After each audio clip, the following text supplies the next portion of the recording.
शिव जी का तीसरा पुत्र कौन था जो शिव जी के क्रोध से उत्पन्न हुआ था? यह बात तो हम सब जानते हैं कि भगवान शिव के दो पुत्र हैं जो माता पार्वती और भगवान शिव के द्वारा की गई उत्पत्ति हैं। भगवान कार्तिकेय को माता पार्वती और भोलेनाथ ने अपने तांडव द्वारा उत्पन्न किया था।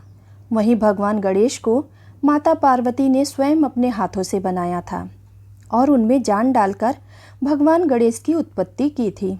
माता पार्वती व भगवान शिव के पुत्र को लेकर लोगों को लगता है कि माता पार्वती और भगवान शिव के दो ही पुत्र हैं, भगवान कार्तिकेय और भगवान गणेश। परंतु ऐसा बहुत कम लोग जानते हैं कि माता पार्वती और भगवान शिव के दो नहीं अपितु 3 पुत्र हैं। माता पार्वती और भगवान शिव के तीसरे पुत्र का नाम है जलंधर। जलंधर की उत्पत्ति भगवान शिव की तीसरी आंख से उत्पन्न तेज से हुई है। पौराणिक मान्यताओं के अनुसार यह है कि भगवान शिव की तीसरी आंख से तेज पुंज प्रकट हुआ तो समस्त पृथ्वी उस तेज के प्रभाव से जलने लगी। तब देवताओं ने भगवान विष्णु से पृथ्वी को बचाने का उपाय पूछा। तब उन्हीं के परामर्श से उस पुंज को समुद्र में डाल दिया गया, जिससे जलंधर की उत्पत्ति हुई। समय चक्र के साथ साथ जलंधर धीरे धीरे बढ़ने लगा, परंतु वह यह नहीं जानता था कि उसके माता पिता कौन हैं। परंतु जलंधर शिव जी को अपना सबसे बड़ा शत्रु मानता था। जलंधर बहुत ही शक्तिशाली योद्धा था और उसकी शक्ति थी उसकी पत्नी वृंदा। वृंदा एक पतिव्रता स्त्री थी। उसी के सतीत्व के कारण जलंधर सर्वशक्तिमान बन गया था। वृंदा के सतीत्व के कारण ही जलंधर को तीनों लोकों में कोई पराजित न कर सका। यहाँ तक कि स्वयं यमराज भी उसके डर से कांपते थे। यमराज भी जलंधर से डरते थे। उसको खुद के शक्तिशाली होने का बहुत अहंकार था। इसी अहंकार के मध्य में वह अपनी पत्नी को अनदेखा कर सभी देवताओं की पत्नियों को परेशान करने लगा।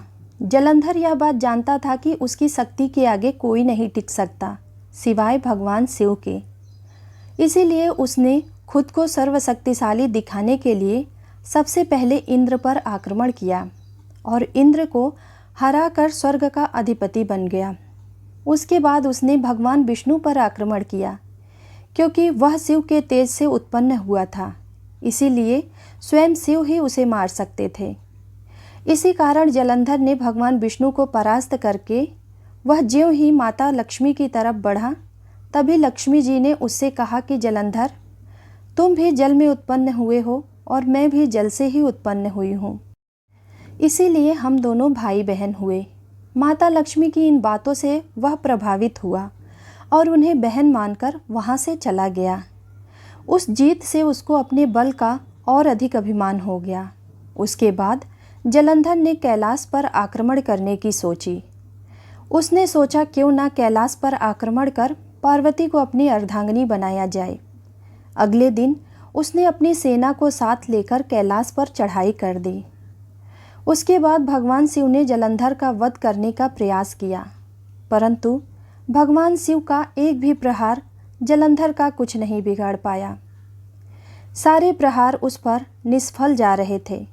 कई दिनों तक भयंकर युद्ध हुआ, परंतु जलंधर की शक्तियाँ बढ़ती ही जा रही थी। युद्ध को देखकर सारे देवता चिंतित होकर विष्णु जी से निवेदन करने लगे। वह बोले, हे कमल नयन, अब आप ही कुछ कीजिए, नहीं तो अनर्थ हो जाएगा। अगर जल्दी कुछ न किया गया तो जलंधर को कोई नहीं मार सकेगा और सारे लोकों में यह हाहाकार मचा देगा। तब भगवान विष्णु ने देवताओं से कहा, आप लोग शांत रहें, मैं इसका कोई उपाय निकालता हूँ। तब विष्णु जी जलंधर का रूप लेकर वृंदा के पास गए। वृंदा को लगा कि उसके पति जलंधर ही हैं। वह जान न पाई कि यह भगवान विष्णु है। इससे वृंदा का पतिव्रता टूट गया और जलंधर की शक्तियाँ भी धीरे धीरे क्षीण होने लगी। तभी भगवान शिव ने जलंधर का वध कर दिया। पतिव्रत टूटने के बाद वृंदा ने आत्मदाह कर लिया। उम्मीद करती हूँ आप सबको यह कहानी ज़रूर पसंद आई होगी। ऐसे ही नए नए कहानियों के साथ जुड़े रहने के लिए कृपया हमारे चैनल को लाइक और सब्सक्राइब ज़रूर कीजिएगा। धन्यवाद।